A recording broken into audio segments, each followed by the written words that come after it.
Hello, good morning. Tenemos aquí la guía número 2, que habla también del verbo to be. Nuestro objetivo dice identificar el verbo to be en presente simple. Tal como lo hicimos en la primera guía, solo que nos enfocamos en las oraciones afirmativas.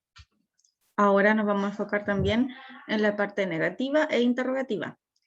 Pero antes de ver ese tema, están algunos ejercicios en relación a las tres formas del verbo to be, como para que ustedes recuerden lo que vimos en la guía número 1. Tenemos que elegir una de las tres formas del verbo to be para cada oración. Por ejemplo, en la 1 dice she, espacio, mi hermana, my sister. ¿Con cuál de las tres formas tiene que ir esta oración? ¿Será con am, será con is o será con are, de acuerdo a las reglas que ustedes vieron? Recuerden que el am lo usamos con yo, I, el is lo usamos con he, she, it, él, ella o esto. Y el are lo usamos con we, you y they. Nosotros, tú o ustedes y ellos. De acuerdo a esa regla, entonces ustedes completan el ítem A. Después, más abajo, tenemos un ejercicio para que ustedes puedan traducir las oraciones en el espacio que está abajo de cada una de las oraciones. Y de acuerdo a ese significado, ustedes deben encerrar una de las imágenes que corresponda a la oración. Son 4 oraciones, por lo tanto, encierran 4 imágenes. Aquí tenemos entonces las oraciones negativas. En las afirmativas el orden era tal cual como en español. Por ejemplo, si yo digo que aquí dice Víctor, yo lo voy a hacer en afirmativa. Víctor es presidente. El orden en inglés es tal cual. Víctor is president. Sujeto, verbo, complemento. Lo que pasa aquí en inglés, en las negativas, nosotros le vamos a agregar la palabra not, que es la negación, ¿cierto? Pero el orden cambia. En afirmativa, inglés y español es el mismo orden. En negativas, el orden cambia. Veamos, en español sería Víctor no es el presidente. En inglés sería Víctor is not the president. Abajo de cada una de las dos oraciones está la estructura, el orden. Por ejemplo, en español tenemos Víctor, que es el sujeto, no, la negación, es el verbo to be, y de aquí el presidente sería el complemento.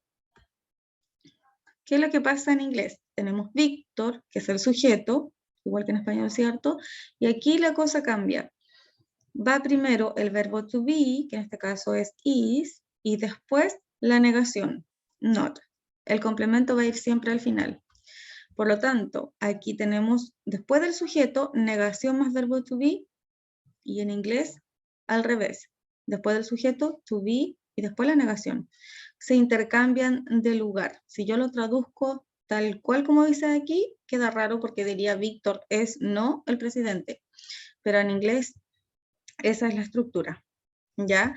Entonces, de acuerdo a este orden que está aquí, nosotros vamos a tener que transformar todas las oraciones que están en afirmativa, debajo la vamos a escribir en negativas, en inglés. Vamos a seguir el ejemplo de acá, pero para que se haga más fácil, ustedes solamente deben seguir la nota que está aquí. Agregar el not a la oración y ¿en qué lugar? Después del verbo to be. Por ejemplo, guiémonos del ejemplo que está aquí, donde dice Camilo. Camilo is an actor. Camilo es un actor. Aquí si se dan cuenta, tiene sujeto, verbo to be, complemento, tal cual como en español. Pero si yo la paso a negativa, le agrego la palabra not, que es la negación, ¿y en qué lugar? Después del verbo to be. En este caso, is es el verbo to be. La oración puede estar con am, con is o con are. Depende de la oración. Por lo tanto, va a ir detrás de una de esas tres formas del verbo to be.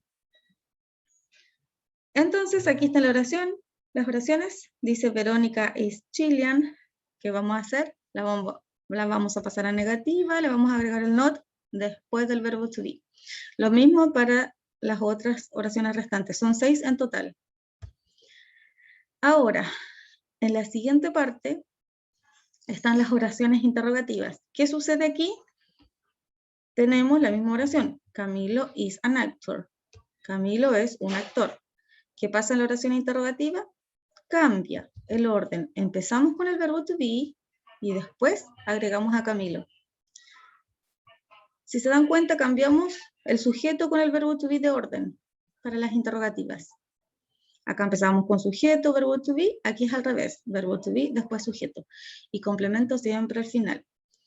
Y cerramos con un signo de interrogación, o en inglés usamos solamente un signo, el que va al final.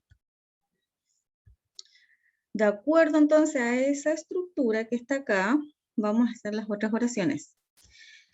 Tenemos el primer ejemplo hecho. Dice, you are Karen, tú eres Karen.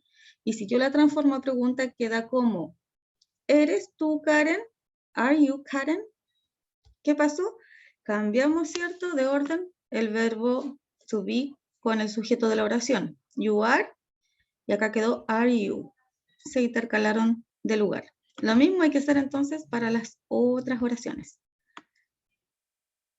Y finalmente tenemos un cuadrito para que ustedes como alumnos escriban alguna sugerencia, comentario o actualicen su número telefónico si lo han cambiado para que nosotros sepamos. Y finalmente la rúbrica de evaluación, que eso lo rellenan los docentes. ¿Ya? Hasta aquí entonces y nos vemos para la próxima guía. Ese sí.